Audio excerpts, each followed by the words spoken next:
এ প্রসঙ্গে আমরা সলাতুল লাইল, কিয়ামুল লাইল বা তাহাজ্জুদের কথা আলোচনা করব এ পর্বে। আমরা যখন কোরআন কারিম খুলি তখন দেখি কোরআন কারিমে কোনো নফল সালাতের কথা নেই। এমনকি 5 ওয়াক্ত সালাতের বিস্তারিত বিবরণ কোরআন কারিমে আল্লাহ তাআলা সরাসরি দেননি। কোরআন কারিমে নির্দেশনা দিয়েছেন, হাদিস শরীফ থেকে আমরা বিস্তারিত ওয়াক্ত, সময়, কয় রাকাত ইত্যাদি জানতে পারি। কিন্তু কোরআন কারিমে বারবার আল্লাহ তাআলা কিয়ামুল লাইল, সলাতুল লাইল বা তাহাজ্জুদকে মুমিনের জীবনের অবিচ্ছেদ্য অংশ হিসেবে উল্লেখ করেছেন। এখানে দুটো পরিভাষা আমাদের বুঝতে হবে, কিয়ামুল লাইল আর তাহাজ্জুদ।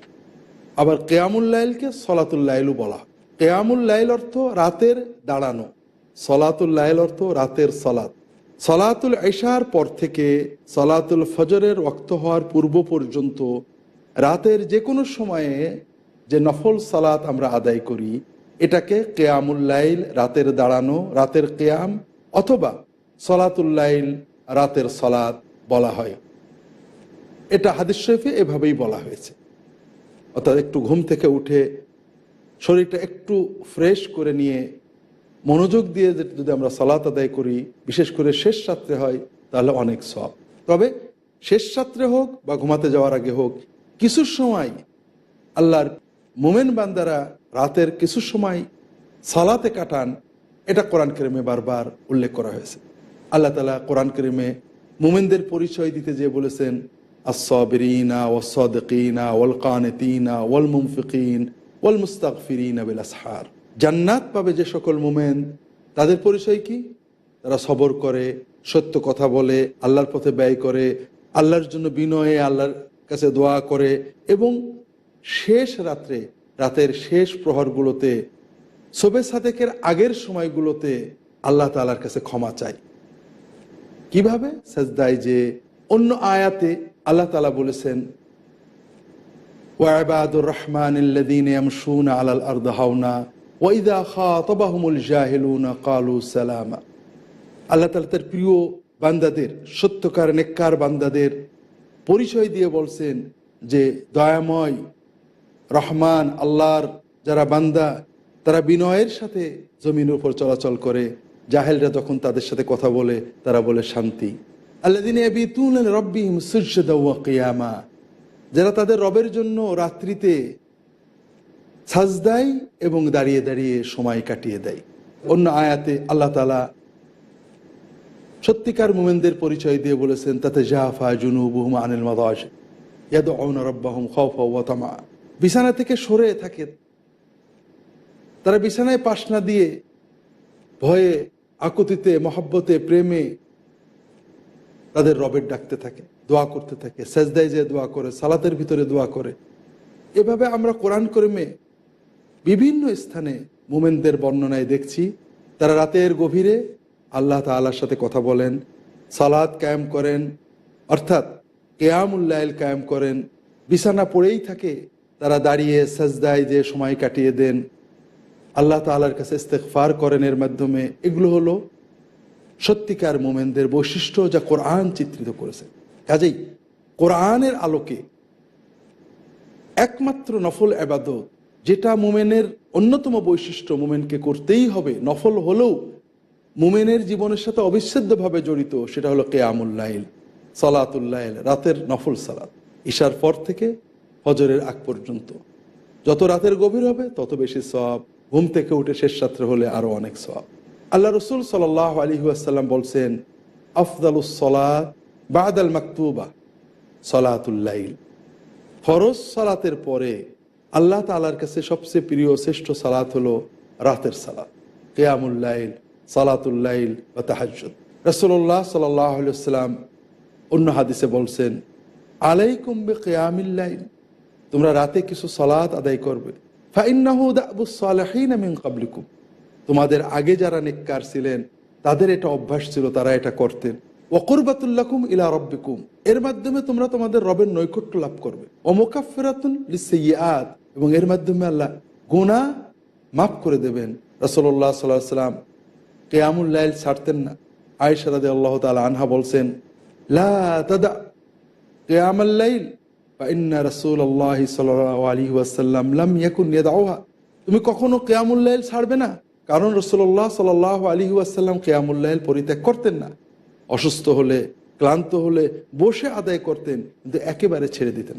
রাসূলুল্লাহ সাল্লাল্লাহু আলাইহি ওয়াসাল্লামের যুবক সাহাবী আব্দুল্লাহ ইবনে ওমর ইবনুল খাত্তাব রাদিয়াল্লাহু তাআলা আনহু, যুবক, রাসূলুল্লাহ সাল্লাল্লাহু আলাইহি ওয়াসাল্লাম বলছেন, নি'মাল আবদু আব্দুল্লাহ লাউ কানা ইয়াকুমুল লাইল। আব্দুল্লাহ খুব যুবক, ভালো ছেলে, ভালো যুবক, তবে কিয়ামুল লাইলটা যদি করতো তাহলে খুবই ভালো হতো। যুবকদেরকে উৎসাহ দিয়েছেন কিয়ামুল লাইল করতে। এটা আল্লাহ তাআলার সাথে বান্দার গোপন সম্পর্ক, একাকী সম্পর্ক। 10 মিনিট হোক, 5 মিনিট হোক, আধা ঘন্টা হোক, 2 ঘন্টা হোক, এর মাধ্যমে আমাদের আত্মার পরিশুদ্ধি আসে। দর্শক, আমরা অনেক সময় ভয় পাই। কেউ বলেন, এত অল্প বয়সে তাহাজ্জুদ শুরু করেছিস, অথবা রাতের সালাত শুরু করেছিস, রাখতে পারবি তো? কেউ বলেন ভয় পাওয়া যায়, কেউ বলেন নিয়ম কি? দর্শক, কোনো নিয়ম নেই। আপনি যে কোনো সূরা দিয়ে রাতের গভীরে উঠে অথবা ঘুমাতে যাওয়ার আগে, আপনি রাত্রে উঠতে পারবেন না, 10টা 11টা বেজে গিয়েছে, 12টা বেজে গিয়েছে, ঘুমাতে যাবেন, অজু করে 2 রাকাত, 4 রাকাত, 6 রাকাত, 8 রাকাত কিয়ামুল লাইলের সালাত আদায় করবেন। আমরা সাধারণত সালাতুল বিতির আদায় করি ইশার সালাতের সাথেই, এটা বৈধ, কোনো অসুবিধা নেই। তবে রাসূলুল্লাহ সাল্লাল্লাহু আলাইহি ওয়াসাল্লাম দুটোর সময় বলেছেন, শেষ সাথে হলে খুবই সুন্দর। যারা শেষ সাথে উঠতে পারবেন না, তারা ঘুমাতে যাওয়ার আগে অজু করে কিয়ামুল লাইল, এরপরে সালাতুল বিতির আদায় করে আমরা শুয়ে পড়ব, কিয়ামুল লাইলের সওয়াবগুলো আমরা পেয়ে যাব। কাজেই আমরা সবাই চেষ্টা করব কিয়ামুল লাইল বা সালাতুল লাইল আদায় করতে। এক্ষেত্রে রাসূলুল্লাহ সাল্লাল্লাহু আলাইহি ওয়াসাল্লামের সুন্নাত হলো দীর্ঘ সাজদা, দীর্ঘ তিলাওয়াত, দীর্ঘ রুকু, এভাবে সালাত আদায় করা। রাকাতের সংখ্যা বৃদ্ধি নয়, সালাতে কিয়াম, রুকু, সাজদা পরিমাণ বৃদ্ধি করা। আমরা অনেকে লম্বা সূরা জানি না। রাসূলুল্লাহ সাল্লাল্লাহু আলাইহি ওয়াসাল্লাম অনেক সময় 2-3টে বড় সূরা, সূরা বাকারা, সূরা আলে ইমরান, সূরা নিসা এক রাকাতে পড়ে ফেলতেন। আমরা তো তা পারি না, সাধারণ মানুষ। আমরা অল্প কিছু সূরাই তো জানি। বিষয়টা আমাদের জন্য খুবই সহজ। আল্লাহ তাআলার সাথে আমাদের লেনদেন সাধ্য এবং চেষ্টা। আমরা যদি 4টে, 5টা, 10টা সূরা জানি, প্রয়োজনে অনেকগুলো সূরা এক রাকাতে পড়তে পারি, অথবা একই সূরা বারবার পড়তে পারি। এভাবে আমরা রাকাতে দীর্ঘ করব। আর রুকু এবং সাজদা দীর্ঘ করা তো কোনো ব্যাপার না। আমরা রুকুতে তাসবিহ বাড়াতে থাকবো, বিভিন্ন তাসবিহ পড়বো, সাজদায় তাসবিহ বাড়াতে থাকবো এবং আল্লাহ তাআলার কাছে দোয়া করব। আল্লাহ তাআলার কাছে আমাদের মনের আবদার পেশ করে, সাজদায় আল্লাহ তাআলার কাছে দোয়া করে আমরা ঘুমিয়ে পড়ব। দর্শক, কিয়ামুল লাইল, সালাতুল লাইল, তাহাজ্জুদ এর কিরাত জোরে বা আস্তে পড়া যায়। একটু জোরে নিজের কানে শুনিয়ে রাতের গভীরে, অন্য কারোর কষ্ট না হলে নিজের কানটাকে শুনিয়ে পড়লে, এটা রাসূলুল্লাহ সাল্লাল্লাহু আলাইহি ওয়াসাল্লাম একটু জোরে, খুব বেশি জোরে নয়, মানুষের বিরক্ত করে নয়, একটু জোরে কিয়ামুল লাইলের সূরা তিলাওয়াত তিনি করতেন। কাজেই আমরা সুযোগ পেলে সেভাবে করব, না হলে মনে মনে পড়ব। তবে আল্লাহর সাথে কথা বলার এই সুযোগ ছাড়ব না। এটা আমাদের তাজকিয়া নফস, আত্মার পরিশুদ্ধি অর্জনে অত্যন্ত সহায়ক। এর দ্বারা আল্লাহ তাআলা গুনাহ মাফ করেন, আত্মাকে বিশুদ্ধ করেন, আল্লাহ তাআলার বেলায়াত, নৈকট্য আমাদের অর্জন হয়। এবং সবচেয়ে সুন্দর মজার কথা হলো, রাসূলুল্লাহ সাল্লাল্লাহু আলাইহি ওয়াসাল্লাম বলছেন, এটা মানুষের দেহ থেকে রোগ ব্যাধি দূর করে। রাসূলুল্লাহ সাল্লাল্লাহু আলাইহি ওয়াসাল্লামের মতো অন্তরের ভালোবাসা দিয়ে দীর্ঘ রুকু করে, দীর্ঘ সাজদা করে আমরা যদি কয়েক রাকাত সালাত আদায় করতে পারি, তাহলে আমাদের অন্তরের অসুস্থতা, অশান্তি, উৎকণ্ঠা দূর হয়, দেহের ব্যাধি দূর হবে। তবে আমরা দেহের ব্যাধি দূর করতে কিয়ামুল লাইল আদায় করব না, আল্লাহ সন্তুষ্টির জন্যই করব। আল্লাহ তাআলা এর মাধ্যমে আমাদের মধ্যে রোগ প্রতিরোধ ক্ষমতা বাড়িয়ে দেবেন। আল্লাহ তাআলা আমাদের সকলকেই রাত্রেবেলায় কিয়ামুল লাইল বা তাহাজ্জুদ আদায়ের তৌফিক দান করুন। দর্শক, আরেকটি সালাত রয়েছে, সালাতটি ফরজে কিফায়া। আল্লাহ রাসূল সাল্লাল্লাহু আলাইহি ওয়াসাল্লাম সালাতুল জানাজার অনেক বরকত এবং সওয়াবের কথা বলেছেন। তবে তা আলোচনা করার আগে ছোট্ট একটু বিরতিতে দেশে হচ্ছে, বিরতি থেকে ফিরে আমরা তা আলোচনা করব। ততক্ষণ আমাদের সাথেই থাকুন। আসসালামু আলাইকুম ওয়া রাহমাতুল্লাহি ওয়া বারাকাতুহু।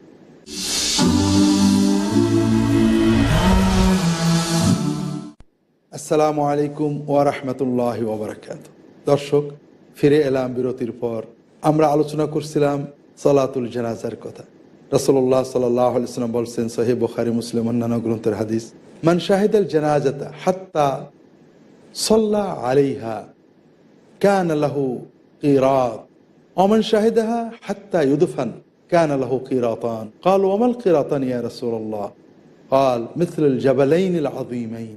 রাসূলুল্লাহ সাল্লাল্লাহু আলাইহি ওয়াসাল্লাম বলেন, কেউ যদি সালাতুল জানাজা আদায় করে, সালাত পর্যন্তই মৃতদেহের কাছে থাকে, সালাত আদায় করে চলে যায়, আল্লাহ তাআলা তাকে এক কিরাত সওয়াব দান করবেন। আর যদি কেউ কবরস্থ করা পর্যন্ত মৃতদেহের সাথে থাকে, তাহলে আল্লাহ তাআলা তাকে 2 কিরাত সওয়াব দান করবেন। সাহাবীগণ প্রশ্ন করলেন, ইয়া রাসূলুল্লাহ, কিরাত কি? তিনি বললেন, বিশাল বড় পাহাড়। 2 কিরাত, 2টো বিশাল বড় পাহাড়। অর্থাৎ কেউ যদি সালাতুল জানাজা আদায় করে, মৃতদেহের সাথে যে সালাতুল জানাজা আদায় করে চলে যায়, তাহলে আল্লাহ তাকে একটা বিরাট পাহাড় পরিমাণ সওয়াব দান করবেন। আর যদি লাশের সাথে থাকে দাফন করা পর্যন্ত, তাহলে আল্লাহ তাআলা তাকে 2টো বিশাল পাহাড় পরিমাণ সওয়াব দান করবেন। দর্শক, এতে সওয়াব যেমন রয়েছে জীবনের প্রকৃত পরিচয় জানা। আমরা জানতে পারি এটাই জীবনের পরিণতি। সালাতুল জানাজা আদায় নিজের ঠিকানায় রেখে আসা, এর মাধ্যমে আমাদের জীবনের উপরই সমাপ্তি ঘটবে। তাই সালাতুল জানাজা আদায় করা মুমিনের অন্যতম বড় পরিচয়, জান্নাতে যাওয়ার অন্যতম পথ। সহিহ মুসলিম সংকলিত অন্য হাদিসে আবু হুরায়রা রাদিয়াল্লাহু তাআলা আনহু বলছেন, রাসূলুল্লাহ সাল্লাল্লাহু আলাইহি ওয়াসাল্লাম একদিন বলেন, মান আসবাহা মিনকুমুল ইয়াওমা সাইমা, আজকে তোমাদের সিয়াম পালন করেছে কে? রাসূলুল্লাহ সাল্লাল্লাহু আলাইহি ওয়াসাল্লাম প্রশ্ন করলে উত্তর দিতেই হবে। আবু বকর রাদিয়াল্লাহু তাআলা আনহু বলেন, আনা ইয়া রাসূলুল্লাহ, আমি আজকে সিয়াম পালন করছি।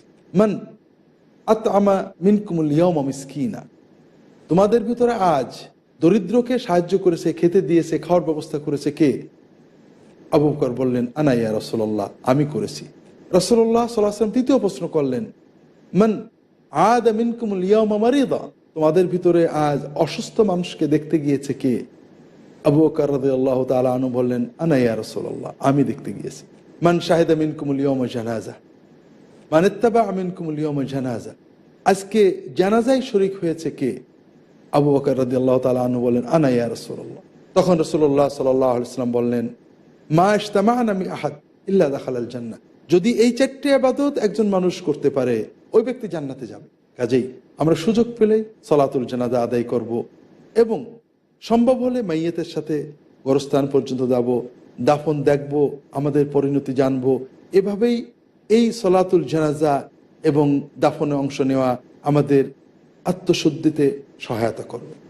দর্শক, আর এরই সাথে জড়িত আরেকটা বিষয়, কবর জিয়ারত করা। কবর জিয়ারত অত্যন্ত গুরুত্বপূর্ণ ইবাদত। রাসূলুল্লাহ সাল্লাল্লাহু আলাইহি ওয়াসাল্লাম কবর জিয়ারতের জন্য উপদেশ দিয়েছেন, অনুমতি দিয়েছেন। তবে কবর জিয়ারত শিরক করার জন্য নয়, আমার কিছু চাওয়ার জন্য নয়। আমার চাওয়ার মালিক তো আল্লাহ নিজেই বলে দিয়েছেন, ওয়াইদা সাআলাকা ইবাদি আন্নী ফাইন্নী করিব উজিবু দাওয়াতাদ দাঈ ইযা দাআন। বান্দারা যদি আপনার কাছে আমার কথা জিজ্ঞাসা করে, তবে আমি তো তাদের কাছেই আছি, আমাকে ডাকলেই আমি সাড়া দেব। প্রার্থনার জন্য, দোয়ার জন্য, চাওয়ার জন্য আল্লাহ তাআলার এই মহান নেয়ামত বাদ দিয়ে কোথাও ছুটে বেড়ানোই শিরকের দরজা। কবর জিয়ারত করতে হয় নিজের মৃত্যুর কথা স্মরণ করতে, মৃত ব্যক্তির জন্য দোয়া করতে, চোখে পানি আনতে যে একদিন আমি ওখানে চলে যাব, দিলকে নরম করার জন্য। আর সকল ইবাদতের মতো এটাও সুন্নাত পদ্ধতিতেই করতে হবে। আমরা যদি কবর জিয়ারতের ফজিলতের সওয়াবের হাদিসগুলো জেনে নিজেদের ইচ্ছা মতো জিয়ারত করি, তাহলে আত্মতৃপ্তি, আত্মপ্রতারণা ইত্যাদি আমরা অর্জন করতে পারবো, কিন্তু সওয়াব বা ইবাদত হবে না। ইবাদত তো সেটাই যেটা রাসূলুল্লাহ সাল্লাল্লাহু আলাইহি ওয়াসাল্লামের শেখানো পদ্ধতিতে, তার আচরিত পদ্ধতিতে পালন করা হয়। কবর জিয়ারত করতে হবে কেন?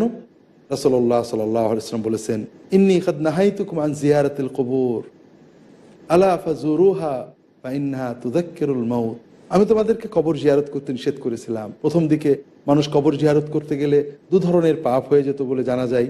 একটা হলো শিরক, মৃত ব্যক্তির কাছে কিছু চাওয়ার প্রবণতা। আর একটা হলো কবর জিয়ারত করতে গেলে কান্নাকাটা বা অন্যান্য অধৈর্যের কথা বলা। আর এজন্যই রাসূলুল্লাহ সাল্লাল্লাহু আলাইহি ওয়াসাল্লাম শিরকের দরজা বন্ধ করার জন্য, পাপের দরজা বন্ধ করার জন্য ইসলামের প্রথম দিকে কবর জিয়ারতই বন্ধ করে দেন। পরবর্তী সময়ে শেষ দিকে তিনি কবর জিয়ারতের অনুমতি দেন। তিনি বলেন, আমি তোমাদের কবর জিয়ারত করতে নিষেধ করেছিলাম, এখন তোমাদের অনুমতি দিচ্ছি, তোমরা কবর জিয়ারত করবে। ফাইন্নাহা তুযাক্কিরুল মাউত, কারণ কবর জিয়ারত করলে নিজের মৃত্যুর কথাটা মনে পড়ে, এটাই আমার ঠিকানা। আজ আমি একজনের কবর জিয়ারত করছি, কাল হয়তো আমার কবর অন্য জিয়ারত করবে। কাজেই কবর জিয়ারতের মূল উদ্দেশ্য মৃত্যুর কথা স্মরণ করা। আর দ্বিতীয় যে কাজ রাসূলুল্লাহ সাল্লাল্লাহু আলাইহি ওয়াসাল্লাম করেছেন সেটা হলো মৃত ব্যক্তি যদি মুমিন হয় তাকে সালাম দেওয়া, দোয়া করা। আর এই দোয়ার পদ্ধতি খুবই সংক্ষিপ্ত। রাসূলুল্লাহ সাল্লাল্লাহু আলাইহি ওয়াসাল্লাম কবর জিয়ারত করেছেন, এ অর্থে অনেক হাদিস রয়েছে। সহিহ হাদিস বুখারী, মুসলিম, সুনান গ্রন্থগুলোতে দেখবেন কবরের পাশে যে আসসালামু আলাইকুম দারা কওমে মুমিনিন সালাম দিয়েছেন ছোট্ট কয়েকটা বাক্যে, হে ইমানদারগণ তোমাদেরকে সালাম, তোমরা আগে গিয়েছো আমরা পরে যাব, আল্লাহ তাআলা সবাইকে এক জায়গা করেন, আল্লাহ আমাদের মাফ করুন তোমাদের মাফ করুন, ছোট্ট কয়েকটা বাক্য এর মাধ্যমে জিয়ারত করেছেন। সওয়াবের জন্য তাদের জন্য যথেষ্ট। আমরা মনে করি শুধু শুধু এই কথাই কিছু সওয়াব হলো কিনা, মাইয়াতদের জন্য কোনো কিছু পড়ে টড়ে সেগুলো আবার তাদের দিতে হবে কিনা। আমরা সুন্নাহ রাসূলুল্লাহ সাল্লাল্লাহু আলাইহি ওয়াসাল্লামের আচরিত শিক্ষা দেওয়া কোনো সহিহ সুন্নাতের ব্যাপারে পাই না। কখনো রাসূলুল্লাহ সাল্লাল্লাহু আলাইহি ওয়াসাল্লাম হয়তো দোয়া করেছেন মাইয়াতদের জন্য। একটা হাদিসে আমরা দেখি, সহিহ মুসলিমের হাদিস, আয়েশা রাদিয়াল্লাহু তাআলা আনহা বলছেন, একদিন রাসূলুল্লাহ সাল্লাল্লাহু আলাইহি ওয়াসাল্লাম বিছানায় শুয়েছেন, আমি ঘুমিয়ে গেছি ভেবে তিনি উঠে গেলেন। আমি ভাবলাম যিনি কোথায় যাচ্ছেন, আমি পিছে পিছে কাপড়টা পরে গেলাম। আমি যেয়ে দেখি তিনি বাকি গোরস্থানে হাত তুলে মাইয়াতদের জন্য দোয়া করছেন। অনেকক্ষণ ধরে দোয়া করলেন, অনেকক্ষণ ধরে দোয়া করলেন, অনেকক্ষণ ধরে দোয়া করলেন। এরপরে তিনি যখন আসতে চাইলেন আমি দ্রুত এসে ঘরে শুয়ে পড়লাম। তিনি ঘরে এসে আমাকে হাঁপাতে দেখে জিজ্ঞেস করলেন, কি ব্যাপার, তুমি হাঁপাচ্ছ কেন? আমি এসে সব বললাম যে আপনি অন্য আমার কোনো সতীনের ঘরে যাচ্ছেন ভেবে আমি পিছনে পিছনে যাচ্ছিলাম। রাসূলুল্লাহ সাল্লাল্লাহু আলাইহি ওয়াসাল্লাম বললেন যে না, তুমি ঘুমিয়ে গেছো দেখে তোমাকে আর বলিনি। জিবরিল আলাইহিস সালাম আমাকে বললেন বাকি গোরস্থানের মাইয়াতদের জন্য দোয়া করতে, তাই আমি দোয়া করতে গেছি। আমরা দোয়া করতে পারি, তবে অবশ্যই তা কিবলামুখী হয়ে দোয়া করতে হবে এবং আল্লাহ তাআলার কাছে চাইতে হবে, আল্লাহ মাইয়াতদের মাফ করে দেন, তাদের মর্যাদা বাড়িয়ে দেন। এগুলোই হলো কবর জিয়ারত। আমার জন্য চাওয়া, এটা তো আমি আল্লাহ তাআলার কাছে চাইবো।